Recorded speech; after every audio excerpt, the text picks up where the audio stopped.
Gotta know how to do it right. And there is an art to carving the turkey. Sometimes I get in there and I feel like I don't even know where to start. Oh, I don't start. I watch other people do it, but I'm eager to learn today. So we are live with Chef MarkKalix with the Appliance Factory on some pro tips for carving your turkey. And Kirk's been talking you up all morning. Well, you're just an expert at this. Chef Mark is here to show us exactly kind of how you do it. That's right. So where do you start, Chef? Yeah. That's the first point. So where you start is don't carve it on the carcass, on the bone, because if you carve this way, you're carving with the grain, and we all know meat is tough when you carve it with the grain. Okay. So what I do here is I start with the legs and the thighs.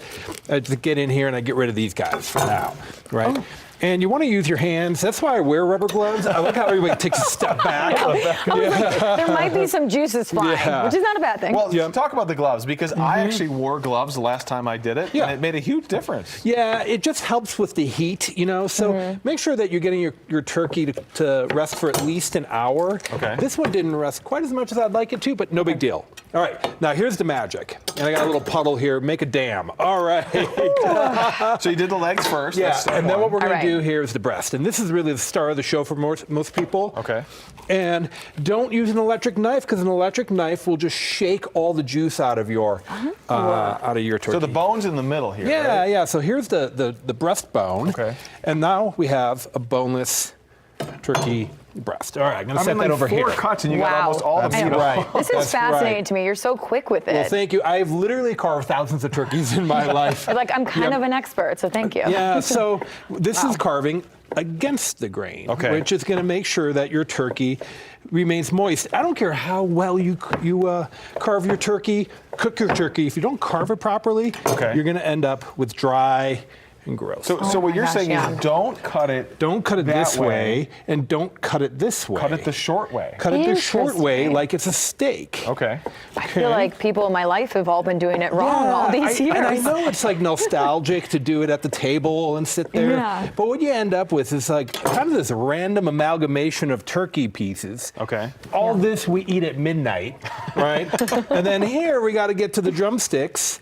So I just kind of separate the drumstick, because that right there, in my house, I fight for those. The drumstick, you like the drumstick? Yeah, I usually just hide one for myself. That's not weird at all. They're like, hey, where did that other drumstick go? You're like, I have no idea. I got a one-legged turkey this year. And then the thighs, and then this, I just pull apart with my hands again. That's all the dark meat that people that's all the dark meat.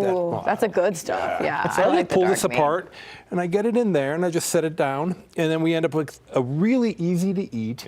And really nice turkey. You literally did that in like a minute and a half. Yeah, and you're right, you've done thousands, I get it. But it's not that hard is the point. It's not that hard, and it's not a bad idea to practice. If you're getting one of those roaster chickens from Costco, $5. Yeah, it's the same technique. So you can practice before the holidays. Okay, let me ask you this. Cooking-wise, I know we don't have time to go into like how to properly cook it, but any quick tips that you do? 100%. So I roast it upside down.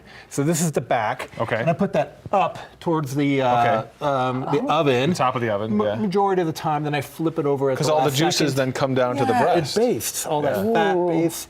And then I flip it over at the last second. The brown, I let it rest for an hour before I carve. An hour? An hour. That's a lot. That's a lot. Don't tempt it, just let it rest. It's got a lot of heat. It's going to retain that heat, and it's going to be delicious. What does that do? So that lets all the juices kind of just soak in soak there? back in. And I had too much juice here. You know, when you're roasting turkeys at 10 o'clock in the morning, you got to start pretty early. So it didn't rest as much as I would have liked. Okay, so start maybe a little bit earlier than you, if you're going to get started, start early. Chef, thank you so much. My pleasure. We appreciate your time. Chef MarkKalix with Appliance Factory. And now you know, if you're carving the turkey this year, how to properly carve that turkey. I feel like I'm going to your house for Thanksgiving. Come on over. We'll help you. Okay. We're going to Chef Mark. That's right. Great place to be. Chef, you said you've carved thousands of turkeys? Thousands of turkeys, that's right, yeah. That's impressive. And kind of scary when you think about it. Yeah, a little bit.